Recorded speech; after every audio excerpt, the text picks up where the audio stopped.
আজকে কি বিষয় নিয়ে কথা বলবো আপনারা অলরেডি ভিডিওর থাম্বনেল দেখেই বুঝে গেছেন। তো শেয়ার মার্কেটে আপনি কিভাবে প্রথম অবস্থায় অ্যাকাউন্ট ক্রিয়েট করবেন, কিভাবে আপনি সেখানে ইনভেস্ট করবেন, আপনি কিভাবে আপনি ওখানে ট্রেডিং করবেন, কিভাবে আপনি লাভ করবেন, সেই টাকাটা কিভাবে উইথড্র করবেন, আপনার এই ইনভেস্ট করাটা উচিত হবে কি হবে না, সম্পূর্ণ কিছু মানে শেয়ার বাজারের আমি A to Z আপনাদের সাথে শেয়ার করব।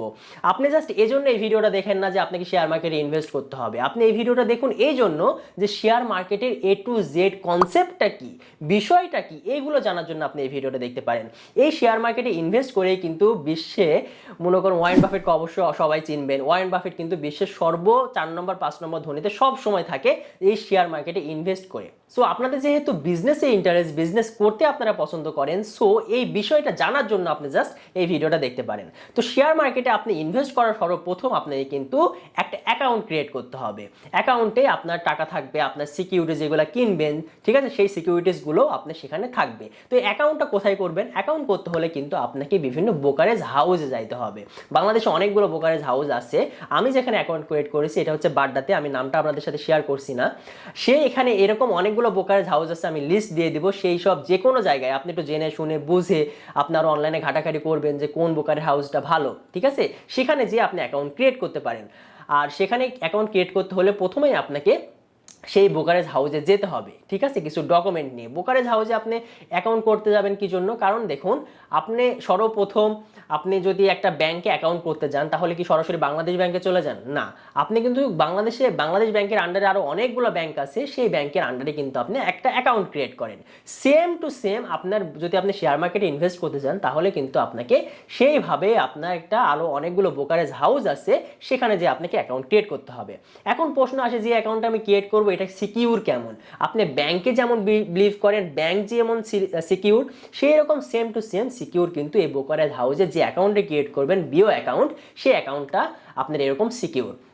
তো এখানে সর্বপ্রথম আপনাকে যেতে হবে, যে আপনাকে তাদেরকে বলতে হবে যে আমি একটা অ্যাকাউন্ট ক্রিয়েট করতে চাই, বিও অ্যাকাউন্ট, ঠিক আছে। তারা আপনাকে কিছু ডকুমেন্ট দিতে বলবে, যেমন ধরুন ফার্স্ট ডকুমেন্ট আপনার এনআইডি কার্ডের ফটোকপি লাগবে, আপনার নিজের পাসপোর্ট সাইজের 2 কপি ছবি লাগবে, সেটা হচ্ছে ল্যাব প্রিন্ট হইতে হবে অবশ্যই। আপনার যে নমিনি থাকবে, যদি মনে করেন আপনি যদি মারা যান তাহলে আপনার সিকিউরিটিস বা যে টাকাগুলো থাকবে সেগুলো তাকে পরিশোধ করে দেবে তারা, ঠিক আছে, বা আপনার নমিনি সেখান থেকে উইথড্র করতে পারবে। তো নমিনির আপনার এনআইডি কার্ডের ফটোকপি লাগবে, আপনার 2 কপি, তারও 2 কপি না, তার 1 কপি ছবি লাগবে, ঠিক আছে। এই ডিটেলস। আরেকটা জিনিস লাগবে, সেটা হচ্ছে আপনার যে ব্যাংক অ্যাকাউন্ট থাকবে, অন্যান্য যে কোনো ব্যাংকের একটা অ্যাকাউন্ট আছে, সেই অ্যাকাউন্টের একটা চেকের পাতার ফটোকপি লাগবে। সেটা কি জন্য লাগবে? সেটা লাগবে এই জন্য যে আপনি যে ব্যাংকের অ্যাকাউন্টটা দিবেন সেই ব্যাংকের চেকে কিন্তু ওই অ্যাকাউন্ট নাম্বারটা আছে, সেই অ্যাকাউন্ট নাম্বারেই কিন্তু আপনি যখন টাকাটা উইথড্র করবেন তখন কিন্তু তারা ওই অ্যাকাউন্ট নাম্বারে আপনাকে পাঠিয়ে দিবে, ঠিক আছে। এই জন্য আপনার সেই ব্যাংকের অ্যাকাউন্টের নাম্বার বা ব্যাংকের চেকের পাতার ফটোকপি সেটা কিন্তু তারা সেখানে জমা নেবে। তো এই কয়েকটা জিনিস নিয়ে আপনি তাদের কাছে গেলে তারা একটা ফর্ম ফিল আপ করতে দিবে, একেবারে সিম্পল, ঠিক আছে। সেই একটা ফর্ম ফিল আপ করে আপনি সেখানে জমা দিবেন। জমা দিলে আপনার কিন্তু বিকেলের মধ্যে আপনার কাছে মেসেজ চলে আসবে যে আপনার বিও অ্যাকাউন্ট রেডি, ঠিক আছে। এরপরে আপনাকে টাকা ঢোকাইতে হবে সেই অ্যাকাউন্টে। আমরা ব্যাংকে যেমন টাকা রাখি সেখানেও কিন্তু আপনাকে মনে করুন সাপোজ আপনি 1 লাখ টাকা সেখানে ডিপোজিট করলেন, ঠিক আছে, 1 লাখ টাকা ডিপোজিট করলে সেখানে আপনার টাকাটা জমা হলো সেই অ্যাকাউন্টে। এখন আসি, আপনি অ্যাকাউন্ট তো ক্রিয়েট হয়ে গেল, আপনার মনে করেন ব্যাংকে টাকাও জমা দেওয়া হয়ে গেল ওই অ্যাকাউন্টে। তো এবার আপনি সিকিউরিটিস কিনবেন কিভাবে? আপনি কোথায় থেকে আপনি শেয়ার বাজার যেটা বলছি সেই শেয়ারটা কিনবেন কোথায় থেকে? শেয়ার কিনতে হলে আপনাকে কিন্তু অবশ্যই বাংলাদেশে 2টা মার্কেট আছে, একটা ঢাকা স্টক এক্সচেঞ্জ এবং চিটাগং স্টক এক্সচেঞ্জ।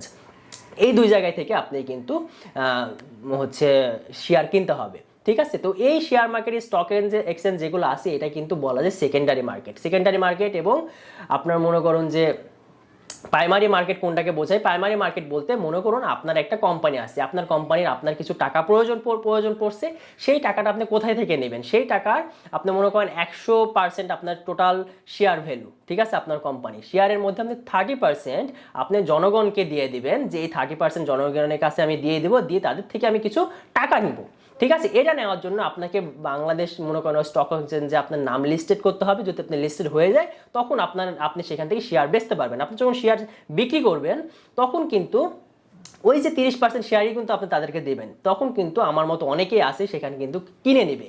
এই যে আপনি লিস্ট করলেন আপনার কোম্পানিকে, এটাকে বলে আইপিও। ঠিক আছে, তো আইপিও যখন আপনি লঞ্চ করবেন তখন কিন্তু আমার মতো অনেকেই আছে যারা ফার্স্ট চান্সে আপনার শেয়ারটা কিনবে, সেই শেয়ারটা কিনবে তখন কিন্তু কম প্রাইস থাকে। যেমন ধরুন ম্যাক্সিমাম বাংলাদেশ সব শেয়ারের প্রাইসই হচ্ছে 10 টাকা পার শেয়ার।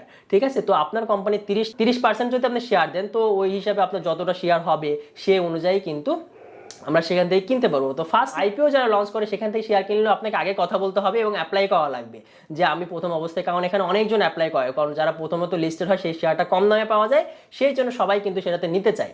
তো ঠিক আছে, তো সেখানে সবাই অ্যাপ্লাই করে, আপনার লটারির মাধ্যমে আপনাকে কিন্তু কিছু কিছু শেয়ার পাওয়া যায় সেখান থেকে। তো সেই শেয়ারটা মূলত একেবারে স্টক এক্সচেঞ্জের যে লিস্টটা আছে, যে এই ওয়েবসাইটে আছে, এখানে সরাসরি শো করে না, সেটা আগেই কেনা হয়েছে, পরবর্তী এখানে লিস্ট হয়। ঠিক আছে, এখানে লিস্ট হওয়ার পরবর্তীতে আপনাকে এখানে যে শেয়ারগুলো দেখতে পাচ্ছেন এইগুলো কিন্তু সেকেন্ডারি মার্কেট বলা হয়, সেকেন্ডারি শেয়ার বলা হয়। কারণ দেখুন, প্রথম অবস্থায় আমার মতো মনে করেন যে 5,000 মানুষ শেয়ার কিনলো, সেই শেয়ারটা কিনে তারা তো বিক্রি করবে, তারা তো লাভে বিক্রি করবে। তখন আপনি যদি শেয়ার কিনতে যান সেই কোম্পানির, তাহলে কিন্তু কোম্পানি আপনাকে শেয়ার দিতে পারবে না, কারণ তারা তো 30% অলরেডি দিয়েই দিছে। তো সে অবস্থায় আপনাকে কিন্তু আমাদের মতো লোকের থেকে আবার কিন্তু শেয়ারটা কিনতে হবে। যখন কিনবেন তখন তো আমি 10 টাকা করে বিক্রি করবো না, হয়তো 10 টাকা 30 পয়সা 50 পয়সা 11 টাকা এভাবে বিক্রি করবো। তখন আমি যখন শেয়ারটা আপনার কাছে 11 টাকায় বিক্রি করবো, তখন আপনি কিনে স্টক করে রাখবেন, মানে আপনি রেখে দিলেন, কেনা হয়ে গেল, আপনি ওই রকম বোকারে ফোন দিয়ে আপনি ওইভাবে কিনে নিলেন। ঠিক আছে, তো আমি যখন আপনার কাছে সেল করলাম তখন সেই শেয়ারটা আপনি রেখে দিলেন, রেখে দেওয়ার পর যখন দেখবেন যে আরও মানুষ আপনার থেকে কিনতে চাচ্ছে, ওটা ডিমান্ড বাড়ছে আস্তে আস্তে, ঠিক আছে, তখন আপনি আবার ব্রোকারকে ফোন দিবেন যে ভাই এখন তো এরকম রেট চলছে, আমি শেয়ারটা বিক্রি করতে চাই। ঠিক আছে, তখন আপনাকে ব্রোকার সেই শেয়ারটা আপনার সেল করে দেবে সেই প্রাইসে, বর্তমান যে প্রাইস চলবে। ঠিক আছে, এইভাবে আপনি এখানে ইনকাম করতে পারেন। তো এইভাবে যে যারা ইনকাম করে, মনে করেন আপনার একটা শেয়ার কিনলো, আপনার 5 দিন 1 মাস 2 মাস পর শেয়ারটা যখন দামটা বেড়ে যায়, তখন যারা সেল করে দেয় তাদেরকে বলা হয়, এই সিস্টেম প্রসেসটাকে বলা হয় ট্রেডিং করছে সে। ঠিক আছে, আরেকটা আছে ইনভেস্ট। ইনভেস্ট কি, যে আপনি মনে করুন একটা কোম্পানির শেয়ার কিনলেন, কিনে আপনি 2 বছর 3 বছর ফেলায় রাখছেন। ঠিক আছে, তারপরে যখন শেয়ার দাম বাড়বে তখন কিন্তু আপনি বিক্রি করবেন, এটাকে বলে ইনভেস্ট। তবে শেয়ার মার্কেটে আসলে অবশ্যই চিন্তা করবেন যে আমি ট্রেডিং করবো না, আমি ইনভেস্ট করবো, কারণ ট্রেডিং করলে অনেক সময় লসের সম্মুখীন হতে হয়। বাট আপনি যখন ইনভেস্ট করবেন তখন দেখা যায় যে দিন শেষে লাভের আশঙ্কায় চলে আসে। কারণ কি, দেখুন আপনি শেয়ার মার্কেটে যখন ইনভেস্ট করবেন, জাস্ট আপনি শেয়ারের দাম ওঠা নামার উপরে ইনকাম করবেন এরকম না, আরো অনেক কয়টা ইনকাম আছে, যেমন শেয়ার বোনাস আছে, আপনার ডিভিডেন্ড আছে। ডিভিডেন্ড কি, মনে করুন আপনি যখন শেয়ারটা কিনছেন, তাহলে ওই কোম্পানি কিন্তু আপনি একটা শেয়ারও যদি কিনেন, একটা শেয়ারও আপনি চাইলে কিনতে পারবেন, একটা শেয়ারও যদি কিনেন সেই কোম্পানির কিন্তু একটা মালিক হইলেন আপনি। ঠিক আছে, তাহলে সেই শেয়ারের আপনি যখন মালিক হয়ে গেছেন, তখন আপনি কিন্তু অবশ্যই সেই কোম্পানি যখন লাভ করবে সেই লাভের অংশও কিন্তু আপনি পাবেন। ঠিক আছে, তো সেই অংশটা পাওয়াকেই বলে ডিভিডেন্ড বা শেয়ার বোনাস যেটাকে বলা হয়। ঠিক আছে, আপনি মনে করুন যে প্রতি বছর তারা কিন্তু একটা বোনাস দেয়, সেটা টাকাও দিতে পারে, সেটা শেয়ারও দিতে পারে। ঠিক আছে, যদি মনে করুন যে আপনার 250%, 200%, 150% পর্যন্ত বোনাস দেয়।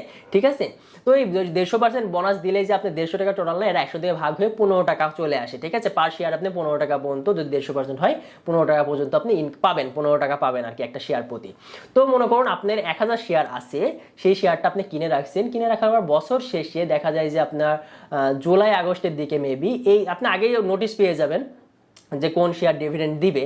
ঠিক আছে, তো সেক্ষেত্রে আপনি যদি শেয়ারটা কেনা থাকে তখন কিন্তু বছর শেষে সেই সময়ে কিন্তু আপনি একটা ডিভিডেন্ড পাবেন। ঠিক আছে, ডিভিডেন্ড পাওয়া, আপনি মনে করেন 1000 শেয়ার থাকলে দেখা যাচ্ছে সেখানে আপনি 15 টাকা করে হলে সেই যত টাকা হয় তত টাকা আপনার অ্যাকাউন্টে ক্যাশ চলে আসবে সরাসরি। আপনি যে ব্যাংকে অ্যাকাউন্ট দিয়েছিলেন তাদের কাছে ব্রোকার হাউসে, সেই অ্যাকাউন্টে সরাসরি কিন্তু টাকা চলে আসবে যদি টাকা দেয়। আর যদি শেয়ার দেয় তাহলে আপনার যে আগের যে শেয়ার ছিল তার সাথে অ্যাড হয়ে যাবে সেই শেয়ারগুলো।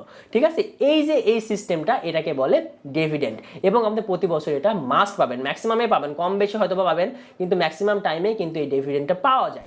শেয়ারটা চুজ করবেন কিভাবে, মনে করুন যে আপনার বাংলাদেশে অনেকগুলো কোম্পানি আছে। ঠিক আছে, ডাচ বাংলা আছে, আপনার মনে করেন ওয়ালটন আছে, আরো মিউচুয়াল ফান্ড আছে, অনেকগুলো আছে। সেখান থেকে আপনি শেয়ারগুলো কিনবেন কিভাবে, মানে চুজ করবেন কিভাবে কিনবেন, আপনি জাস্ট ব্রোকারকে ফোন দিলে তো তারা কিনে দেবে।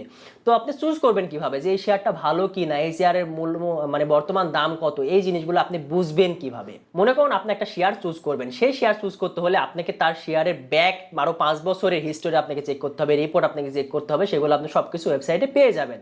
ঠিক আছে, সেগুলো আপনাকে চেক করতে হবে যে আজ থেকে 2 বছর আগে 3 বছর আগে সেটা কীরকম পারফরমেন্স দিয়েছে, তারা কী পরিমাণ ডিভিডেন্ড দিয়েছে, ঠিক আছে, সেই কোম্পানি কীরকম গ্রোথ চলছে, মার্কেটে তার ডিমান্ড কেমন, সেই জিনিসগুলো কিন্তু আপনাকে বুঝতে হবে। আপনার 52 মনে করেন যে সপ্তাহের একটা রিপোর্ট থাকে, সেটা আপনাকে দেখতে হবে যে 1 বছরে সে কত টাকা ওঠানামা করে, সারা জীবনে সে যতদিন পর্যন্ত লিস্টেড হয়েছে তা কত দূর পর্যন্ত উঠেছে এবং কত দূর পর্যন্ত নিচে নেমেছে, এই জিনিসগুলো আপনাকে বুঝতে হবে। এবং একেবারে অ্যাভারেজে কত মানে কোন টাকাতে এসে থেকে থাকে, মানে এটা নিচেও নামে না উপরে ওঠে না, মিডিয়াম যে প্রাইসটা সেটা আপনাকে বুঝতে হবে। কারণ কি আপনি যখন বুঝবেন, সাপোজ মনে করুন যে এই ফোনটা আমি এখন বিক্রি করতে গেলে পুরান মনে করেন বিক্রিও যদি করতে চাই তাও আমি 20,000 টাকা পাবো, তাহলে এই 20,000 টাকা আপনার হচ্ছে অ্যাকচুয়াল প্রাইস। এই অ্যাকচুয়াল প্রাইস অনেক সময় এটার ডিমান্ড অনেক বেড়ে গেছে, তখন কিন্তু আমি এটা 25,000 টাকাও সেল করতে পারবো। বাট আপনাকে বুঝতে হবে এটার অ্যাকচুয়ালি ডিমান্ড কত। অ্যাকচুয়ালি ডিমান্ড হচ্ছে 20,000 টাকা, অ্যাকচুয়ালি ডিমান্ড 20,000 টাকা, 20,000 নিচে যদি নেমেও আসে প্রাইসটা, তবুও কিন্তু আমি 20,000 টাকায় বিক্রি করতে পারবো কিছুদিন ওয়েট করলে, কারণ এটা ডিমান্ড বাড়লে, কারণ এটা অ্যাকচুয়ালি মানে যে কেউ 20,000 টাকায় নিতে পারবে, এর ভ্যালুটা 20,000 টাকার, ঠিক আছে। 20,000 টাকা যদি ভ্যালু হয়ে থাকে তাহলে উপরে যদি আমি কিনি তাহলে কিন্তু এটা নিচে নামবে মাস্ট, কারণ এটা ভ্যালু অ্যাকচুয়ালি ভ্যালু তো 25,000 টাকা না, অ্যাকচুয়ালি ভ্যালু 20,000 টাকা। যে সবাই কিন্তু 20,000 টাকায় কিনবে না, সবাই 25,000 টাকা দিয়ে কিনবে না, সবাই কিন্তু 20,000 টাকায় কিনতে পারবে। তো প্রাইস যদি 25,000 টাকা উঠেও যায় তবু আপনাকে বুঝতে হবে যে এটা 20,000 টাকা ভ্যালু, ঠিক আছে। তবেই কিন্তু আপনি যদি 20,000 টাকার নিচে যদি কিনেন তবেই কিন্তু আপনি লাভ করতে পারবেন। এত কিছু জেনে শুনে বুঝে তারপরে কিন্তু আপনাকে শেয়ারটা পিক করতে হবে, ঠিক আছে। আপনার সেই কোম্পানির মালিকটাকে সেটাও আপনাকে চুজ করতে হবে।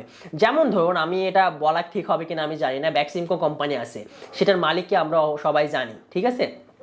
তো সেই ব্যাক্সিমকো কোম্পানি রেপুটেড কোম্পানি কিরকম এটা আমরা তো সবাই বুঝতে পারি যে না, ব্যাক্সিমকো একটা নামি দামি কোম্পানি, সবাই আমরা নামগুলো জানি, ঠিক আছে। তো সেই অনুযায়ী কিন্তু আপনাকে চুজ করতে হবে যে ব্যাক্সিমকো যদি আমি এখন চুজ করি তাহলে বর্তমান প্রাইস তার কত এবং সে মানে কতদূর পর্যন্ত উঠেছে, কতদূর পর্যন্ত নেমেছে। আমি যেমন ধরুন আজ থেকে 2 বছর আগেও ব্যাক্সিমকো আমি 93 টাকা দিয়ে কিনছিলাম, বাট এখন 113 টাকা থেকে 14 টাকা প্রাইস চলছে, এটা কিন্তু 145, 50, 60 পর্যন্ত চলে গিয়েছিল, ঠিক আছে। তো এটা আপনাকে বুঝতে হবে যে অ্যাকচুয়ালি প্রাইসটা কত, বুঝে শুনে তারপরে কিন্তু আপনাকে চুজ করতে হবে এবং কিনতে হবে। কেনার সময় আপনি ব্রোকারকে ফোন দিবেন, তারা ব্রোকারকে আপনাকে যতটা শেয়ার কিনবেন ততটা শেয়ার আপনাকে তারা কিনে দেবে, কিনে দেওয়ার পর আপনি বিক্রি করার সময় আপনি যে এভাবে দেখবেন যে কিভাবে আমি কত টাকা এখন প্রাইস পাবো, ঠিক আছে, সেই অনুযায়ী আবার ফোন দিয়ে আপনি বিক্রি করে দেবেন। তার মাঝে ব্রোকারেজ কিছু মানে 0.05% আপনার কমিশন নিবে তারা। তো সবসময় মনে রাখবেন যে ব্রোকার যারা আপনাকে কিনে দিলেও সে কমিশন নিবে, বিক্রি করলেও কিন্তু কমিশন নিবে, এই যে অল্প কিছু হইলেও কমিশন নিবে, অল্প কিছু হইলেও আপনি যখন অনেক শেয়ার কিনবেন তখন কিন্তু কমিশনটা অনেক বেড়ে যায়,